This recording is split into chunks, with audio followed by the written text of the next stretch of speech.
Assalamualaikum warahmatullahi wabarakatuh. Perkenalkan nama saya Anissa dengan NIM 24602049. Di sini saya akan menjelaskan materi teori produksi.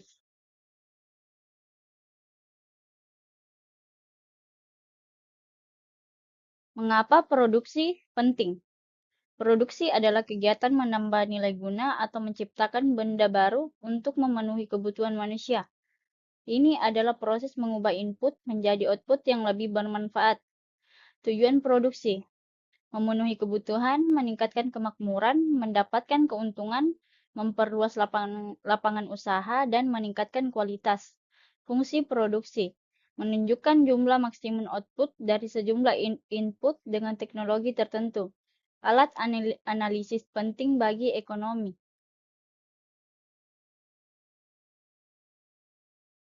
Konsep dasar teori produksi. Produksi adalah kegiatan menciptakan atau menambah nilai guna barang dan jasa dengan mengubah berbagai sumber daya atau input menjadi output yang memiliki nilai lebih tinggi dan siap digunakan. Proses ini meliputi berbagai tahap, mulai dari pengadaan bahan baku, pengolahan, hingga menjadi produk akhir. Tujuan utamanya adalah untuk memenuhi kebutuhan dan keinginan konsumen, serta menghasilkan keuntungan bagi produsen, misalnya mengubah kayu menjadi meja, kapas menjadi pakaian, atau layanan konsultasi menjadi solusi bisnis. Pelaku produksi. Proses produksi melibatkan berbagai pihak yang saling berinteraksi dengan mendukung pelaku utama dalam produksi, yaitu rumah tangga, sebagai pemilik faktor-faktor produksi, tenaga kerja, tanah, modal, dan kewirausahaan yang disewakan atau dijual kepada perusahaan. Dua, perusahaan sebagai unit ekonomi yang mengorganisir dan melaksanakan kegiatan produksi, menggabungkan faktor-faktor produksi untuk menghasilkan barang atau jasa. Tiga, pemerintah bertindak sebagai regulator yang menciptakan iklim usaha yang kondusif melalui kebijakan perundang-undangan dan penyediaan infrastruktur. Empat, pihak lain, termasuk lembaga keuangan yang menyediakan modal, pemasok bahan baku, dan penyedia jasa pendukung lainnya. Hubungan produksi dengan konsumsi dan distribusi. Produksi, distribusi, dan konsumsi adalah tiga pilar utama dalam kegiatan ekonomi yang saling terkait dan membentuk suatu siklus yang tak terpisahkan.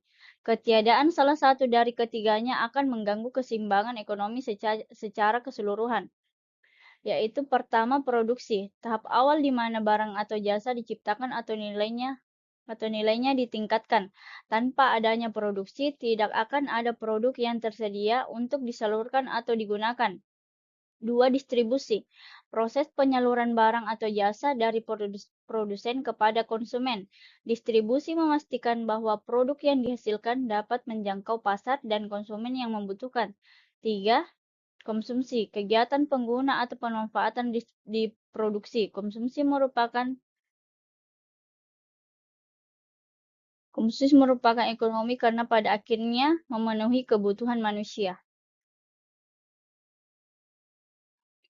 Faktor-faktor produksi, yaitu faktor alam. Kekayaan alam seperti tanah, air, mineral, dan hasil hutan. Dua, tenaga kerja, kemampuan fisik dan mental manusia, yaitu terdidik, terlatih, tidak terdidik. Tiga, modal, alat, mesin, bangunan, infrastruktur, dan uang untuk produksi. Empat, kewirausahaan, kemampuan mengelola dan mengkoordinasi mengambil risiko. Fungsi produksi adalah hubungan matematis yang menunjukkan jumlah maksimum output Q yang dapat dihasilkan dari kombinasi berbagai input. Ini adalah representasi teknik dari proses produksi secara umum. Rumus fungsi produksi dapat ditulis sebagai Q sama dengan V dalam kurung L K T R, di mana L adalah tenaga kerja atau labor, K adalah modal atau kapital, T adalah teknologi, dan R adalah sumber daya alam atau raw material resources. Fungsi ini esensial untuk memahami bagaimana efisiensi input mempengaruhi hasil akhir produksi. Dalam jangka pendek, Periode waktu di mana setidaknya satu faktor produksi, biasanya modal atau lahan, dianggap tetap dan tidak dapat diubah kuantitasnya. Sementara faktor produksi lainnya seperti tenaga kerja bersifat variabel dan dapat disesuaikan. Jangka panjang, periode waktu di mana semua faktor produksi dianggap variabel. Dalam jangka panjang, perusahaan memiliki fleksibilitas penuh untuk mengubah skala operasinya, termasuk menambah atau mengurangi modal, tenaga kerja, serta mengadopsi teknologi baru. Input tetap, faktor produksi yang kuantitasnya tidak dapat diubah dalam jangka pendek seperti mesin, pabrik, gedung, atau tanah. Input variabel, faktor produksi yang kuantitasnya dapat disesuaikan dengan mudah sesuai tingkat produksi. Contohnya adalah bahan baku dan tenaga kerja harian. Efisiensi teknik, kondisi di mana output maksimum dihasilkan dari sejumlah input tertentu. Pemborosan sumber daya alam dalam proses produksi. Kurva produksi TP, AP, dan MP. Produk total atau TP. Jumlah total output yang dihasilkan dari input variabel menunjukkan tahapan peningkatan, penurunan, dan hasil konstan. TP yaitu di mana hasil produksi meningkat, seringnya bertambah, dan tenaga kerja. Produk rata-rata atau AP, output per unit input. AP sama dengan TP dibagi input, penting untuk efisiensi dan titik impas, di mana AP terjadi titik pemotongan antara AP dan MP. Produk marginal MP, tambahan output dari penambahan satu unit input variabel. Kurva MP berbentuk U terbalik memotong AP pada titik maksimum AP, di mana titik kurva dari tinggi ke rendah. Walaupun tenaga kerja bertambah, tapi hasilnya produksi berkurang, sehingga menyebabkan marginalnya minus. Hukum-hukum dalam produksi, yaitu satu, hukum kenaikan hasil yang semakin berkurang, di mana penambahan satu input variabel akan menghasilkan output tambahan yang semakin kecil setelah titik tertentu. Dua, hukum hasil skala, mengacu pada bagaimana perubahan skala produksi, peningkatan semua input proporsional mempengaruhi output, tetap meningkat atau menurun. Substitusi dan komplementaritas, yaitu faktor produksi dapat saling menggantikan atau substitusi, yaitu saling melengkapi, komplementer dalam proses produksi. Efisiensi produksi. Efisiensi produksi adalah kunci keberlanjutan dan profitabilitas suatu entitas bisnis, yang mengacu pada kemampuan untuk menghasilkan barang atau jasa dengan memanfaatkan sumber daya secara optimal, meminimalkan pemborosan, dan memaksimalkan nilai. Efisiensi teknis, menghasilkan output maksimum dengan input tertentu, meminimalkan pemborosan sumber daya. Hal ini dicapai melalui penggunaan teknologi yang tepat seperti otomatis dan mesin berkinerja tinggi.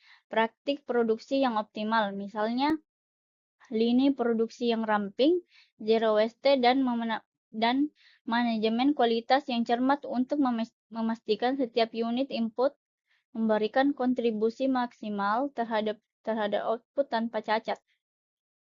Efisiensi ekonomis, menghasilkan output dengan biaya terendah dan mempertimbangkan harga input dan output di pasar, yang melibatkan pemilihan kombinasi faktor produksi yang paling hemat biaya, misalnya memilih antara tenaga kerja manual atau mesin otomatis berdasarkan biaya relatifnya untuk mencapai tingkat output yang diinginkan, sekaligus mempertimbangkan kualitas produk, harga jual, dan permintaan pasar yang dinamis melalui analisis biaya manfaat yang mendalam. Optimalisasi penggunaan faktor produksi, yaitu satu, identifikasi faktor produksi, menentukan dan memahami semua input yang relevan seperti jenis dan kuantitas bahan baku, kualifikasi tenaga kerja terdidik terlatih, jenis dan kapasitas modal, mesin, bangunan, serta tingkat teknologi yang tersedia. Mencakup penilaian ketersediaan karakteristik unik, biaya perolehan, dan keterbatasan masing-masing faktor dalam proses produksi. 2. Analisis input-output, mengkaji hubungan kuantitatif yang presisi antara jumlah input yang digunakan dan jumlah output yang dihasilkan, melibatkan pemahaman mendalam tentang fungsi produksi dan analisis kurva produksi, produk total, produk rata-rata, dan produk marginal untuk mengidentifikasi tahapan produksi, titik balik, dan pengaruh hukum kenaikan hasil yang semakin berkurang terhadap produktivitas. 3. Penentuan kombinasi optimal. Memilih kombinasi faktor produksi yang paling efisiensi, baik secara teknik maupun ekonomis, untuk mencapai tujuan perusahaan. Hal ini melibatkan penggunaan konsep seperti isocost dan isoquant untuk menemukan kombinasi input dengan biaya terendah dan menghasilkan output target, atau kombinasi yang memaksimalkan output dengan anggaran tertentu, sembari mempertimbangkan target, profitabilitas, dan posisi kompetitif di pasar. 4. Evaluasi dan penyesuaian berkelanjutan. Secara rutin mengevaluasi kinerja produksi menggunakan indikator kinerja, tingkat cacat, dan waktu siklus. Mengidentifikasi area untuk perbaikan pelanggan, serta melakukan penyesuaian strategi input, misalnya investasi, perubahan pemasok, untuk menjaga dan meningkatkan efisiensi inovasi teknologi. Implikasi dan tantangan di era digital, yaitu 1. Penerapan teori produksi, mengoptimalkan sumber daya dan meminimalkan biaya dalam berbagai jenis, termasuk UMKM dan startup. 2. Relevansi UMKM dan startup. Efisiensi produksi kunci keberhasilan meningkatkan produktivitas dengan mengidentifikasi bottleneck. 3. Tantangan era digital dan otomatisasi, adaptasi teknologi baru, robotika, AI, perubahan pola permintaan, biaya investasi, dan kebutuhan tenaga kerja terampil. Sekian dan terima kasih. Wassalamualaikum warahmatullahi wabarakatuh.